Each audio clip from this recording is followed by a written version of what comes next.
Hi dears, എല്ലാ മക്കൾക്കും എജ്യൂമേറ്റിൻ്റെ മറ്റൊരു ക്ലാസ്സിലേക്ക് സ്വാഗതം.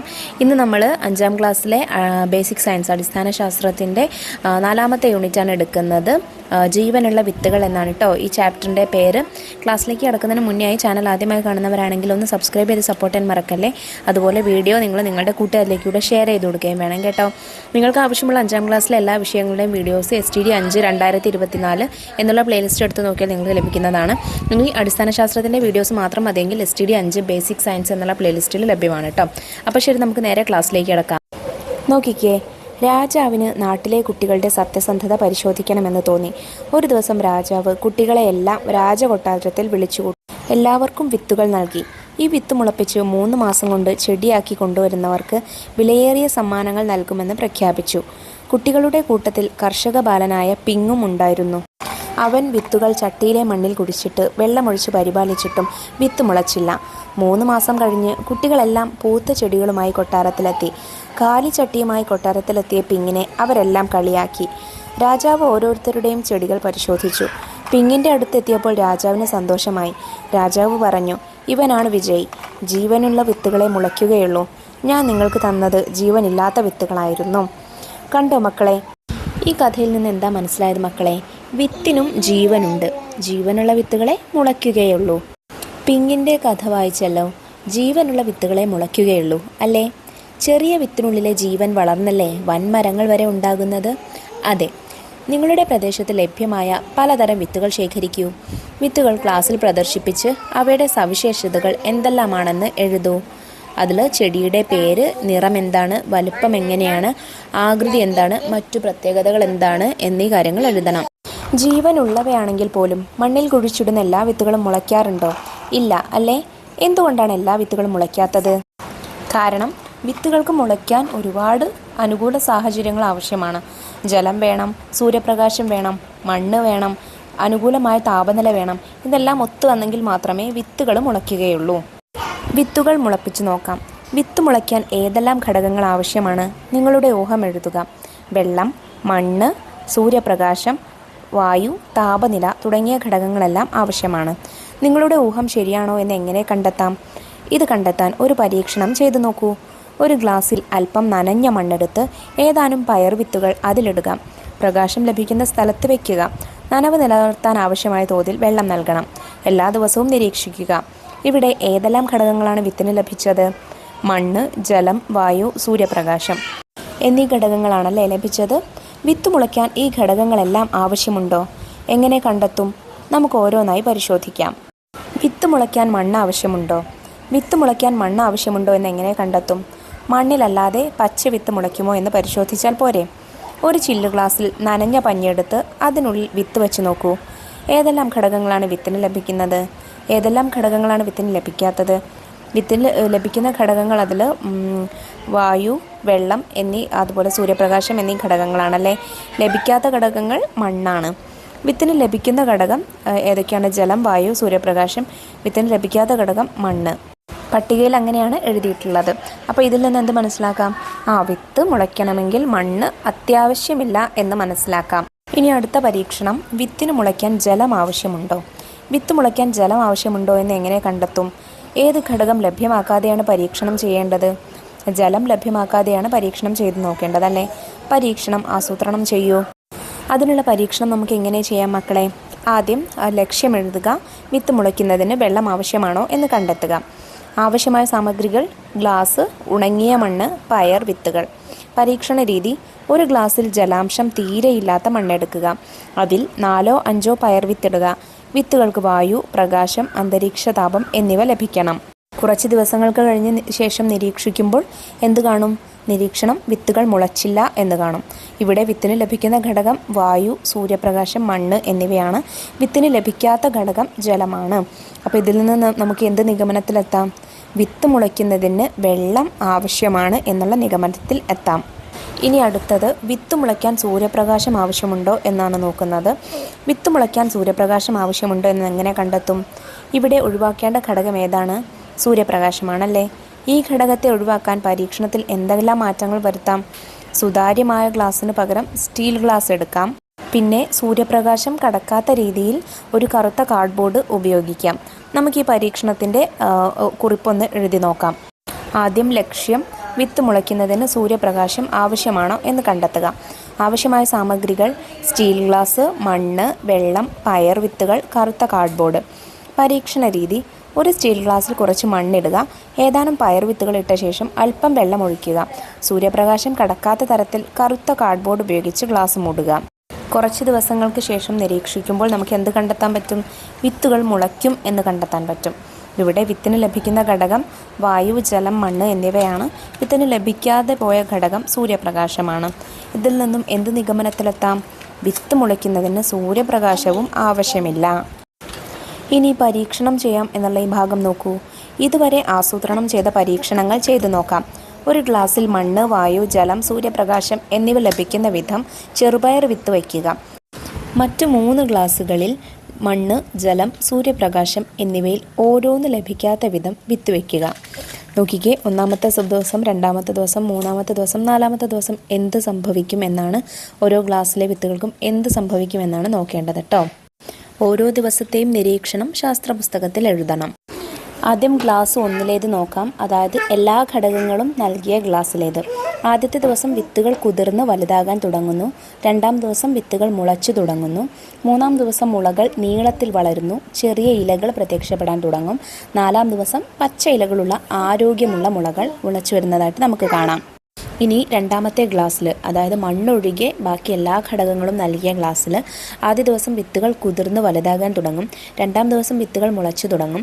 3-ാം ദിവസം മുളകൾ നീളത്തിൽ വളരുന്നു. ചെറിയ ഇലകൾ പ്രത്യക്ഷപ്പെടാൻ തുടങ്ങും. 4-ാം ദിവസം പച്ച ഇലകളുള്ള ആരോഗ്യമുള്ള മുളകൾ വരുന്നത് നമുക്ക് കാണാം. ഇനി 3-ാമത്തെ ഗ്ലാസ്സിലേത് നോക്കാം, അതായത് ജലമൊഴികെ മറ്റെല്ലാ ഘടകങ്ങളും ലഭിച്ച ഗ്ലാസ്സാണ്. ആദ്യത്തെ ദിവസങ്ങൾ വിത്തുകൾ വരണ്ടതായിരിക്കും. 2-ാമത്തെ ദിവസം വിത്തുകൾ വരണ്ടതും പ്രതികരിക്കാത്തതുമായി തുടരുന്നു. 3-ാം ദിവസം വിത്തുകൾ മുളയ്ക്കാതെ ഉണങ്ങിയ നിലയിലാണ്. 4-ാം ദിവസം വിത്തുകൾ വരണ്ടതും മാറ്റമില്ലാതെയും തുടരും. ഇനി 4-ാമത്തെ ഗ്ലാസ്സിൽ, അതായത് സൂര്യപ്രകാശം ഒഴിച്ച് ബാക്കി എല്ലാം ലഭിച്ച ഗ്ലാസ്സിലാണ്. ആദ്യത്തെ ദിവസം വിത്തുകൾ കുതിർന്ന് വലുതാകാൻ തുടങ്ങുന്നു. 2-ാം ദിവസം വിത്തുകൾ മുളച്ചു തുടങ്ങും. 3-ാം ദിവസം മുളകൾ നീളത്തിൽ വളരും. 4-ാം ദിവസം മുളകൾക്ക് നീളം കൂടും. അപ്പോൾ ഇങ്ങനെയാണ് ഈ പരീക്ഷണങ്ങളുടെ കുറിപ്പ് നിങ്ങൾ എഴുതേണ്ടത് കേട്ടോ. വിത്ത് മുളയ്ക്കാൻ ഏതെല്ലാം ഘടകങ്ങൾ വേണമെന്നാണ് കണ്ടെത്തിയത്?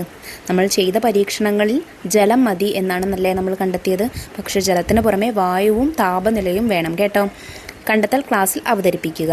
വിത്ത് മുളയ്ക്കാൻ ഇവയ്ക്ക് പുറമെ മറ്റേതെങ്കിലും ഘടകങ്ങൾ ആവശ്യമുണ്ടോ? നമ്മൾ പറഞ്ഞു വായു, താപനില. എങ്ങനെ കണ്ടെത്താം? പരീക്ഷണം ആസൂത്രണം ചെയ്യൂ, നടപ്പിലാക്കൂ. വിത്ത് മുളയ്ക്കാൻ ജലം ആവശ്യമാണ്. എന്നാൽ മണ്ണ്, സൂര്യപ്രകാശം എന്നീ ഘടകങ്ങൾ ആവശ്യമില്ല. ജലത്തിന് പുറമെ വായു, അനുയോജ്യമായ താപനില എന്നിവയും വിത്ത് മുളയ്ക്കാൻ ആവശ്യമാണ്. വ്യത്യസ്ത വിത്തുകൾ മുളയ്ക്കാനെടുക്കുന്ന സമയവും അനുയോജ്യമായ താപനിലയും വ്യത്യസ്തമാണ്. വിത്തിനുള്ളിലെ ജീവൻ. ചിത്രീകരണത്തിലെ ചെറുപയർ വിത്തിൻ്റെ മുളയ്ക്കൽ നിരീക്ഷിക്കൂ. നോക്കിക്കേ, ചെറുപയർ വിത്തിന് വരുന്ന മാറ്റങ്ങൾ നമുക്കിവിടെ തന്നിട്ടുണ്ട്. ആദ്യം വിത്ത് ബീജമൂലം ഉണ്ടാവുന്നു. ബീജമൂലം എന്ന് വെച്ചാൽ താഴേക്ക് വളരുന്ന ഭാഗമാണ്, വിത്തിൻ്റെ താഴേക്ക് വളരുന്ന ഭാഗം. അതായത് ഈ താഴേക്ക് വളരുന്ന ഭാഗം എന്ന് പറയുമ്പോൾ അത് എന്തായിട്ടാണ് മാറുന്നത്? വേരായിട്ടാണ് മാറുന്നത്. അപ്പോൾ ബീജമൂലമാണ് വേരായി മാറുന്നത്. പിന്നെ ബീജപത്രം എന്ന് വെച്ചാൽ നമ്മുടെ വിത്ത് മുളച്ച് ആദ്യം വരുന്ന ഇലകളെയാണ് നമ്മൾ ബീജപത്രം എന്ന് പറയുന്നത്. പിന്നെ ബീജശീർഷം എന്ന് വെച്ചാൽ മുകളിലേക്ക് വളരുന്ന ഭാഗത്തെയാണ് നമ്മൾ ബീജശീർഷം എന്ന് പറയുന്നത്. അതായത് ബീജശീർഷം എന്തായി പരിണമിക്കുന്നു? തണ്ടായി പരിണമിക്കുന്നു. അപ്പോൾ ബീജമൂലം വേരും ബീജശീർഷം തണ്ടുമാണ് ആവുന്നത്. 5 ദിവസം കൊണ്ട് പയർവിത്തിന് വരുന്ന മാറ്റങ്ങളാണ് നമുക്ക് ഈ ചിത്രീകരണത്തിൽ തന്നിട്ടുള്ളത്. നോക്കിക്കേ, നമുക്കിനി ടേബിൾ പൂരിപ്പിച്ചു കൊടുക്കണം. ഇവിടെ വിത്തിന് വരുന്ന മാറ്റവും 1-ാം ദിവസം, 2-ാം ദിവസം, 3-ാം ദിവസം, 4-ാം ദിവസം, 5-ാം ദിവസം എന്തൊക്കെ മാറ്റങ്ങളാണ് വരുന്നത് എന്നാണ്. അതായത് വിത്തിൻ്റെ വലുപ്പത്തിൽ, വിത്തിൻ്റെ പുറംതോടിൽ, വിത്തിൽ നിന്ന് മുളച്ച് താഴേക്ക് വരുന്ന ഭാഗത്തിൽ, അതായത് ബീജമൂലത്തിൽ, വിത്തിൽ നിന്ന് മുളച്ച് മുകളിലേക്ക് വളരുന്ന ഭാഗമാണ് ബീജശീർഷം, വിത്തിലെ പ്രാഥമിക ഇലകൾ അതായത് ബീജപത്രം. ഈ കാര്യങ്ങൾക്കുള്ള മാറ്റങ്ങളാണ് എഴുതാൻ പറഞ്ഞിട്ടുള്ളത്. വിത്തിൻ്റെ വലുപ്പത്തിൽ 2-ാം ദിവസമാണ് മാറ്റം വരുന്നത്. അതായത് വിത്ത് കുതിർന്ന് വലുതാകുന്നത് 2-ാം ദിവസമാണ്. പിന്നെ 2-ാം ദിവസം തന്നെ വിത്തിൻ്റെ പുറംതോട് പൊട്ടുന്നു. അതുപോലെ വിത്തിൽ നിന്ന് ബീജമൂലം പുറത്തു വരുന്നു, അതായത് വേര് പുറത്തു വരുന്നു എന്നർത്ഥം. ഇനി 3-ാം ദിവസം ഈ ബീജമൂലം നീളത്തിൽ വളരുന്നു, വേര് പടലം രൂപപ്പെടുന്നു, അതിൽ നിന്ന് ചെറിയ ചെറിയ നാരുകളൊക്കെ രൂപം കൊള്ളുന്നു. പിന്നെ അതുപോലെ 3-ാം ദിവസം തന്നെ ബീജശീർഷം പുറത്തു വരുന്നു, അതായത് മുകളിലേക്കുള്ള ഭാഗം പുറത്തേക്ക് വരുന്നു. പിന്നെ ഇലകൾ എന്ത് ചെയ്യുന്നു? 3-ാം ദിവസം ഉയർന്നു വരാൻ തുടങ്ങുന്നു. ബീജശീർഷത്തിൽ നിന്നും ഇലകൾ ഉയർന്നു വരുന്നത് നമുക്ക് കാണാം. 4-ാം ദിവസം ബീജമൂലം നീളത്തിൽ വളരുന്നു. ബീജശീർഷം കൂടുതൽ മുകളിലേക്ക് വളരുന്നു. പിന്നെ ഇലകളോ പുറത്തു വരികയും തുറക്കാൻ തുടങ്ങുകയും ചെയ്യുന്നു. ഇനി 5-ാം ദിവസം ബീജമൂലം വേരുപടലം ഉണ്ടാകുന്നു. അതായത് വേരുകൾ കുറച്ചുകൂടെ വലുതായിട്ട് വേരുപടലം ഉണ്ടാകുന്നത് നമുക്ക് കാണാം. ബീജശീർഷം കൂടുതൽ മുകളിലേക്ക് വളരുന്നത് കാണാം. ഇലകൾ പൂർണ്ണമായും തുറക്കുന്നതായിട്ട് നമുക്ക് കാണാം. ഇലയുടെ ആകൃതിയിലേക്ക് വരുന്നതായിട്ട് നമുക്ക് കാണാൻ പറ്റും. കണ്ടെത്തിയ രേഖപ്പെടുത്തലുകൾ ശാസ്ത്ര പുസ്തകത്തിൽ ചിത്രീകരിക്കുക. അതായത് വേര് വരുന്നത് എപ്പോഴാണ്, ഇല വരുന്നത് ഏത് ദിവസമാണ് എന്നൊക്കെ എന്ത് ചെയ്യുക, ഓരോ ദിവസത്തെ നിങ്ങൾ ശാസ്ത്ര പുസ്തകത്തിൽ ചിത്രമായിട്ട് വരയ്ക്കുക. മുൻ പരീക്ഷണങ്ങളിലെ ഗ്ലാസുകൾ പരിശോധിക്കൂ. വിത്ത് മുളച്ച ശേഷം നന്നായി വളരുന്നത് ഏത് ഗ്ലാസ്സിലെ ചെടിയാണ്? എല്ലാ ഘടകങ്ങളും ലഭിച്ച ചെടിയായിരിക്കും ഏറ്റവും നന്നായി വളരുന്നത്. ഏറ്റവും നന്നായി വളരുന്ന ചെടിക്ക് ഏതെല്ലാം ഘടകങ്ങളാണ് ലഭിച്ചത്? സൂര്യപ്രകാശം, വായു, ജലം, മണ്ണ്, അനുകൂലമായ താപനില എന്നീ ഘടകങ്ങളാണ് ലഭിച്ചത്. ഹൈഡ്രോപോണിക്സ്. എന്താണ് ഹൈഡ്രോപോണിക്സ് എന്ന് കേട്ടിട്ടുണ്ടോ? നമുക്ക് നോക്കാം. മണ്ണില്ലാതെയും സസ്യങ്ങൾ വളർത്തുന്ന നൂതന രീതിയാണ് ഹൈഡ്രോപോണിക്സ്. ഈ കൃഷിരീതിയിൽ മണ്ണിനു പകരം പോഷക ലായനിയിൽ സസ്യങ്ങൾ വളർത്തുകയാണ് ചെയ്യുന്നത്. അപ്പോൾ എന്താണ് ഹൈഡ്രോപോണിക്സ് എന്ന് ചോദിച്ചാൽ മണ്ണില്ലാതെ സസ്യങ്ങൾ വളർത്തുന്ന രീതിയാണ് ഹൈഡ്രോപോണിക്സ് കേട്ടോ. ചെടികൾ ആഹാരം നിർമ്മിക്കുന്നത് ഇലകളിലാണല്ലോ. അത് നമ്മൾ മുൻപ് പഠിച്ചിട്ടുണ്ട് അല്ലേ? വിത്ത് മുളച്ച് ഇല ഉണ്ടാകുന്നത് വരെ ചെടിക്കുള്ള ആഹാരം ലഭിക്കുന്നത് ബീജപത്രത്തിൽ നിന്നാണ്. പയർ വിത്തിന് എത്ര ബീജപത്രമാണുള്ളത്? 2 ബീജപത്രമാണ് ഉള്ളത്. ചെടി വളരും തോറും ബീജപത്രത്തിന് വരുന്ന മാറ്റം നിരീക്ഷിച്ചില്ലേ? ഇവിടെ നമുക്ക് പയർ വിത്തിൻ്റെയും അതുപോലെ തന്നെ നമ്മളുടെ കമ്പത്തിൻ്റെയും വിത്ത് മുളച്ച് വരുന്ന രീതി തന്നിട്ടുണ്ട് കേട്ടോ. ചോളത്തിലെ ബീജപത്രം നോക്കൂ. പയർ വിത്തിലേതുപോലെ 2 ബീജപത്രങ്ങൾ ചോളത്തിൽ കാണുന്നുണ്ടോ? ഇല്ല, ഒരു ബീജപത്രമാണ് മാത്രമാണുള്ളത് അല്ലേ? ചോളത്തിൽ ഒരു ബീജപത്രം മാത്രമാണ് ഉള്ളത്. ബീജപത്രത്തോട് ചേർന്ന് കാണുന്ന ഭാഗമാണ് ബീജാന്നം. കണ്ടോ? ഈ ഭാഗമാണ് ബീജാന്നം എന്ന് പറയുന്നത്. ഒരു ബീജപത്രം മാത്രമുള്ള സസ്യങ്ങളിൽ വിത്ത് മുളച്ച് ഇലയാകുന്നത് വരെ ചെടിക്കുള്ള ആഹാരം ലഭിക്കുന്നത് ബീജാന്നത്തിൽ നിന്നാണ്. സാധാരണ ഈ ചെടികൾക്ക് ആഹാരം ലഭിക്കുന്നത് ബീജപത്രത്തിൽ നിന്നാണ്. എന്നാൽ ഒരു ബീജപത്രം മാത്രമുള്ള സസ്യങ്ങൾക്ക് ആഹാരം ലഭിക്കുന്നത് ബീജാന്നത്തിൽ നിന്നാണ്. വിത്ത് മുളയ്ക്കുമ്പോൾ വരുന്ന മാറ്റങ്ങൾ. പുളിങ്കുരു, ചക്കക്കുരു, കശുവണ്ടി, നെല്ല്, ചോളം തുടങ്ങിയ വിത്തുകൾ മുളപ്പിച്ചു നോക്കൂ. വിത്ത് മുളയ്ക്കുമ്പോൾ അതിനുണ്ടാകുന്ന മാറ്റങ്ങൾ നിരീക്ഷിക്കുക. ഹാൻഡ് ലെൻസ് ഉപയോഗിച്ച് മുളവെന്ന വിത്തുകളെ സൂക്ഷ്മമായി നിരീക്ഷിക്കൂ. സാവധാനം വിത്ത് പൊളിച്ചു നോക്കി ബീജപത്രം, ബീജാന്നം എന്നിവ ശാസ്ത്ര പുസ്തകത്തിൽ ചിത്രീകരിക്കുക. ഇത് നിങ്ങൾ വീടുകളിൽ ചെയ്തിട്ട് ഈ പരീക്ഷണം ചെയ്ത് നോക്കിയിട്ട് എന്ത് ചെയ്യണം? അതിൻ്റെ ചിത്രങ്ങൾ ശാസ്ത്ര പുസ്തകത്തിൽ വരച്ചു കൊടുക്കണം കേട്ടോ. വിത്ത് മുളയ്ക്കൽ. വിത്ത് കുതിർന്ന് പുറന്തോട് പൊട്ടുന്നു. ആദ്യം ബീജമൂലവും പിന്നീട് ബീജശീർഷവും പുറത്തു വരുന്നു. ബീജമൂലം ചെടിയുടെ വേരായി മാറുന്നു. ബീജശീർഷം തണ്ടും ഇലയുമായി മാറുന്നു. പൂർണ്ണതോതിൽ പ്രകാശ സംശ്ലേഷണം നടക്കുന്നതുവരെ ബീജപത്രത്തിലോ ബീജാന്നത്തിലോ കരുതി വെച്ച ആഹാരമാണ് വളർന്നു വരുന്ന സസ്യം ഉപയോഗിക്കുന്നത്. സസ്യങ്ങൾ വിത്തിൽ ആഹാരം സംഭരിച്ച് വെച്ചിരിക്കുന്നത് എന്തിനാണ്? അവയുടെ വളർച്ചയ്ക്ക് വേണ്ടിയിട്ടാണ് അല്ലേ? ഏതെല്ലാം വിത്തുകളാണ് നമ്മൾ ആഹാരമാക്കുന്നത്? നമ്മൾ കഴിക്കുന്ന ഏതാനും വിത്തുകളുടെ പേരെഴുതി നോക്കൂ മക്കളെ. ജീരകം, കടുക്, ഉലുവ, ചിയാ സീഡ്സ്, ബദാം, പിസ്ത, മത്തൻകുരു, പോപ്പി സീഡ്സ് തുടങ്ങിയിട്ടുള്ള വിത്തുകളെല്ലാം നമുക്ക് എന്താണ് കഴിക്കാൻ പറ്റുന്നതാണ്, ആഹാരമാക്കാൻ പറ്റുന്നതാണ്. വിത്തിൽ നിന്നല്ലാതെയും എല്ലാ സസ്യങ്ങളുടെയും വിത്തുകളാണോ നടീൽ വസ്തുക്കളായി ഉപയോഗിക്കുന്നത്? അല്ല അല്ലേ? ചെമ്പരത്തിയിൽ നമ്മൾ തണ്ടുകളാണ് ഉപയോഗിക്കുന്നത്.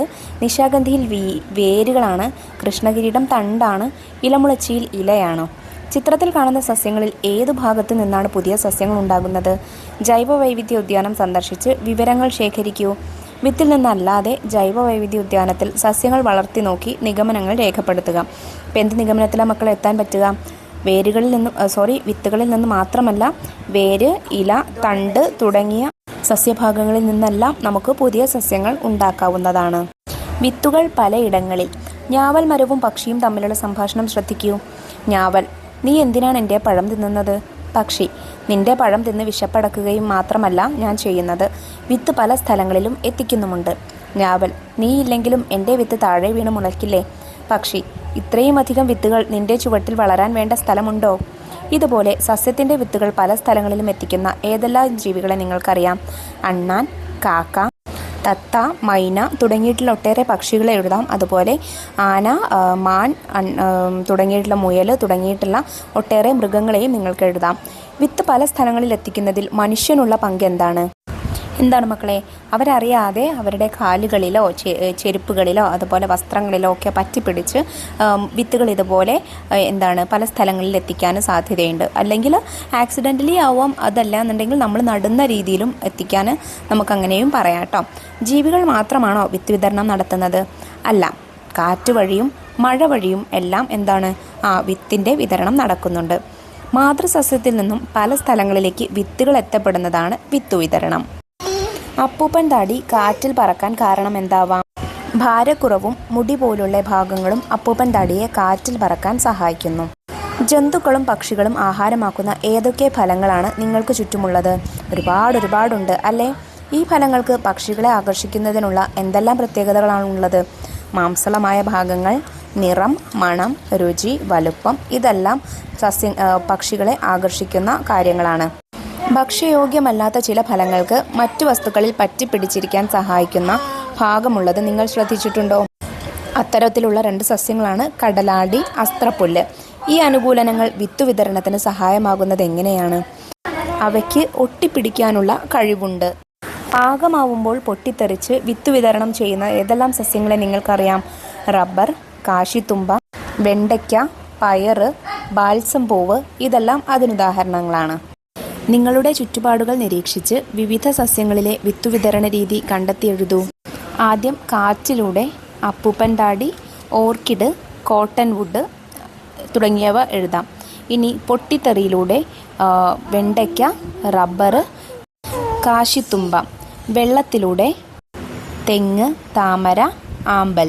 മൃഗങ്ങളിലൂടെ പേരയ്ക്ക, റംബുട്ടാൻ, മാങ്ങ. വിത്തുകൾ ഭക്ഷണത്തിനല്ലാതെ മറ്റെന്തിനെല്ലാം ഉപയോഗിക്കാം? പുതിയ ചെടികൾ ഉണ്ടാക്കുന്നതിന്, എണ്ണകൾ ഉൽപ്പാദിപ്പിക്കുന്നതിന്, കരകൗശല വസ്തുക്കൾ നിർമ്മിക്കുന്നതിന്, അതുപോലെ ചില മരുന്നുകളുടെ നിർമ്മാണത്തിനും വിത്തുകൾ ഉപയോഗിക്കുന്നുണ്ട്. വിത്തുകൾ ഉപയോഗിച്ചുള്ള ഏതെല്ലാം കരകൗശലങ്ങൾ നിങ്ങൾക്കറിയാം? വിത്തുപയോഗിച്ച് പലതരം കരകൗശല വസ്തുക്കൾ തയ്യാറാക്കി ക്ലാസ്സിൽ പ്രദർശിപ്പിക്കുക. ഇത് നിങ്ങൾക്ക് ക്ലാസ്സിൽ ചെയ്യാവുന്ന ഒരു പ്രവർത്തനമാണ് കേട്ടോ. ഒരു എക്സിബിഷനൊക്കെ സംഘടിപ്പിക്കാവുന്നതാണ്. അപ്പോൾ ഇന്നത്തെ ക്ലാസ്സിൽ നമ്മൾ ഇത്രയും ആക്ടിവിറ്റീസാണ്, ഇത്രയും പ്രവർത്തനങ്ങളാണ് ചെയ്യുന്നത്. ഇതിൻ്റെ ബാക്കി ഭാഗം നമ്മൾ വരും ദിവസങ്ങളിലായിട്ട് അപ്ലോഡ് ചെയ്യാം. ആ വീഡിയോ കിട്ടുന്നതിന് വേണ്ടി ചാനൽ ഒന്ന് സബ്സ്ക്രൈബ് ചെയ്ത് തൊട്ടടുത്ത് കാണുന്ന ബെല്ലൈക്കണിൽ ഓൾ ബട്ടൺ പ്രസ് ചെയ്ത് വയ്ക്കാൻ മറക്കരുതേ. നിങ്ങൾക്ക് ആവശ്യമുള്ള മറ്റു വിഷയങ്ങളും നമ്മൾ വൈകാതെ തന്നെ അപ്ലോഡ് ചെയ്യുന്നതാണ്. ക്ലാസ്സിനെ കുറിച്ചുള്ള നിങ്ങളുടെ അഭിപ്രായങ്ങളും നിർദ്ദേശങ്ങളും കമൻറ്റ് ബോക്സിലൂടെ അറിയിക്കാൻ മറക്കരുത്. അതുപോലെ വീഡിയോ യൂസ്ഫുൾ ആയിട്ടുണ്ടെങ്കിൽ നിങ്ങളുടെ കൂട്ടുകാരിലേക്ക് ഷെയർ ചെയ്ത് കൊടുക്കാനും മറക്കരുത് കേട്ടോ. അപ്പോൾ അടുത്ത ക്ലാസ്സുമായി നമുക്ക് വീണ്ടും കാണാം. താങ്ക്